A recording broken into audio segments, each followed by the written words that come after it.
Hello friends, welcome to my channel. তো দেখো তো এটা কি, দেখতে থাকো এই রেসিপিটা কি। সে আজ আমরা করবো মাংস ভাজা।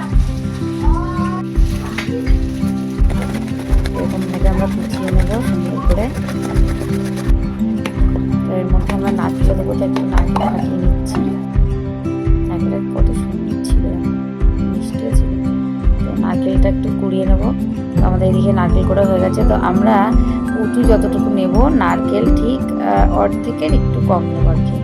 আর এখানে দেখো আমরা 4টে কাঁচা লঙ্কা নিয়েছি, অল্প একটু সর্ষে বেটে নেবো। আমার তো একটু নুন দিয়ে বাটে মা, বলে যে সর্ষে নাকি দিতে হয় না, বেটে রাখলে নাকি দিতে হয়ে যায়, তা সর্ষে নাকি দিতে হয় না, এরকম করে। আর নারকেল কোড়াটা আর কচু যে কুড়িয়ে রেখেছিলাম সেটা আমরা একসঙ্গে মিশিয়ে নিয়ে তারপরে আর কি বেটে নেবো সুন্দর করে। মিহি করে আবারও সুন্দর করে বাটছি আমরা। বন্ধুরা, এই রেসিপিটা খুব সুন্দর লাগে, তোমরা অবশ্যই বাড়িতে একবার বানিয়ে খেয়ে দেবো, দারুণ লাগে। বাটা হয়ে গেছে, এবার আমরা এখানে পরিমাণ মতো তেল দিয়ে দেবো আর একটুখানি নুন দেবো, যেহেতু বাটার সময় আমরা নুন দিয়েছিলাম তার একটু নুন দেবো আর এটা পরিমাণ মতো তেল দিয়ে এইবার এটাকে আমরা একটা গরম ভাতের মধ্যে, ভাত হয়ে যাবে, তারপরে গরম ভাতের মধ্যে আমরা বাটিটাকে বসিয়ে দেবো আর গরম গরম পরিবেশন করবো।